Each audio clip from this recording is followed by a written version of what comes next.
very pleasant day to you. I hope you're having an amazing day. Welcome to another episode on Citizen Dialogue on First Next News Port Harcourt, where we discuss trending topics and issues on politics. Joining me on the set to have this discussion is Kings Ojalo, and I remain your amazing host, Kasitoni. Welcome back to the show on Citizen Dialogue on First Next News Port Harcourt. We're delighted to have you here, Kings Ojalo. How are you today? I'm very okay. Thanks for having me. All right, you look dashing. Yeah, thank you, Casey. All right, let's dive in. Yeah. Peter Obi's ex-running mate, Baba Ahmed, declares 2027 presidential ambition. Baba Ahmed says his 2027 presidential ambition is driven by the need to help Nigerians. From your point of view as an analyst, how politically effective is this message? Looking at the situation around the country, and based on his own reputation, I'm talking about the life of Baba Ahmed Yusuf, who was once a running mate under the platform still of the Labour Party with the camped Peter Obi. Yes, so the ADC, you could recall whereby the both, were campaigning just for the same ambition to become president while he was his vice. Now, he is coming out, having Nigeria in mind, trying to run for the presidency under the same platform. It's a good one. Now, if you look at his history, he was once a senator under representing Kano North, that is talking about 2011 to 2012, and also run under, went for the legislative, then in still Kano under the Zaria constituency and thereabout, you understand, based on his experience and thereabout. He already knows what the country needs at this current situation. So, but on the long run, it's not all about emphasizing, it's not all about speaking out. There should be more of action, you understand? Now, looking at his history, what has he done? What has been his legacy? That is one of the things Nigeria should ask him. Now, I really like his reputation, and I believe, this is someone who's just fresh in presidential, ambition, unlike most of the aspirants we're having, like that of the APC, the PDP, ADC. Many of them are known, are very, very familiar in terms of rulership, in governorship and thereabout. But him is coming out, I think, for the very first time. So I think this is the kind of person I believe Nigeria really desire to be the first man of their country. All right, thank you so much. And you said you made mention of him having a very good reputation, right? Yes. So what are those things that he needs to do to translate his moral appeal into a credible national campaign? Yes, he should, as an economist, I think that is what he's known to be as well. As an economist, you should also know what are the things grounding the economy, the system of Nigeria.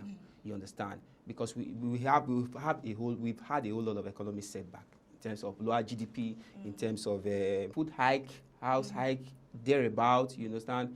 Cost of living, rounding the country here and there, fuel scarcity. Those things that are really causing these things that don't really want Nigeria going through terribly.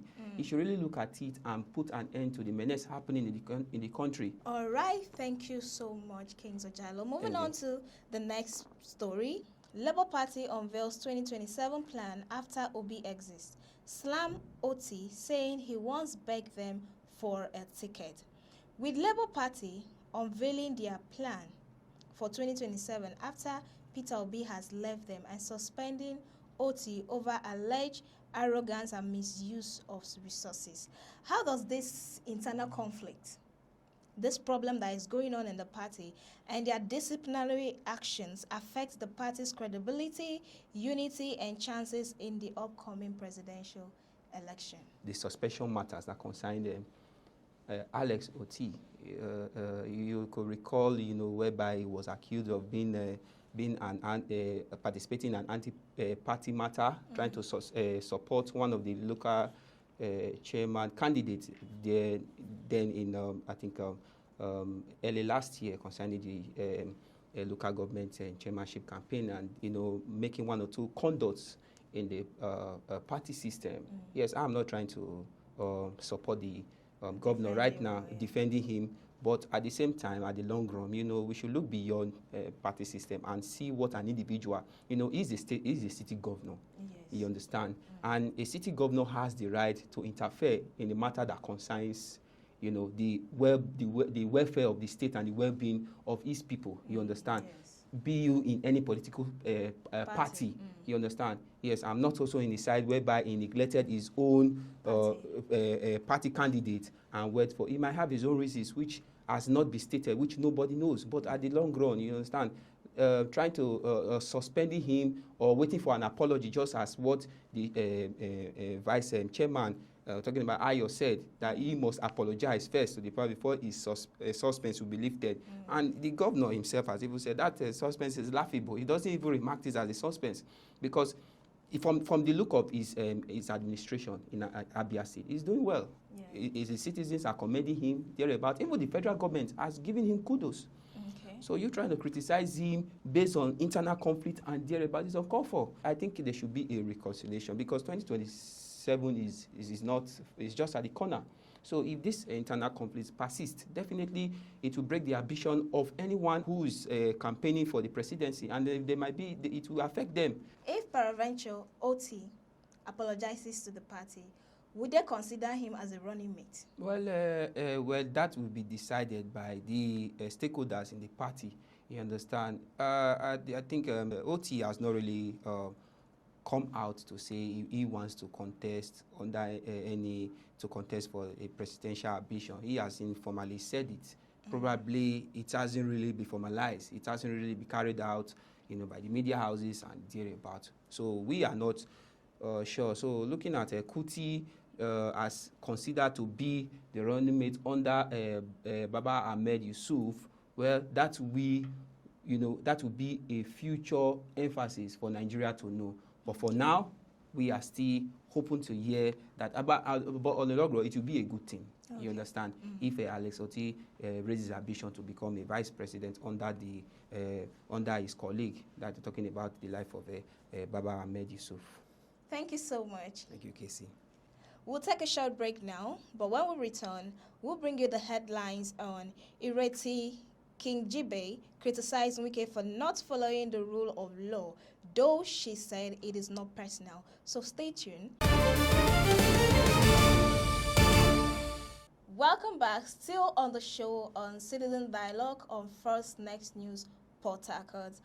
Moving on to the next story, Ireti Kingibe criticized Wike for not following the rule of law, although she said it is not personal. She praised Wike's achievement, but criticized him for repeatedly disregarding the rule of law. How does such critics affect his political credibility and leadership image, especially ahead of future elections?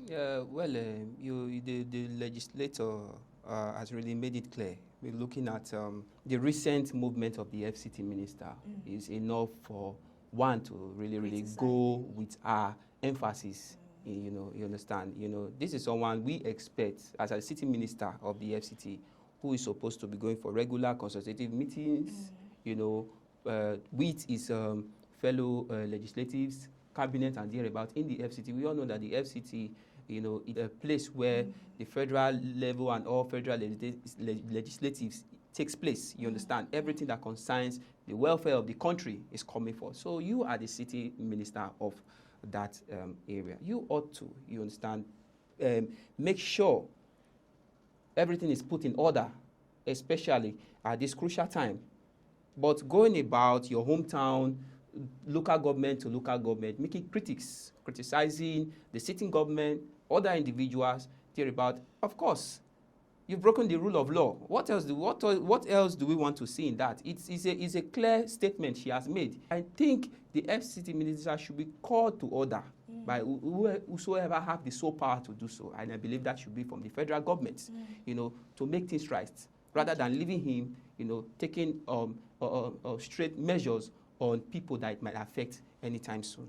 All right, we've come to the end of the show. Thank you so much, King Sojalo, for Thank you so sharing much, your Casey. perspective on this critical conversation. It's my- Many thanks for staying tuned on Citizen Dialogue on First Next News Port Harcourt.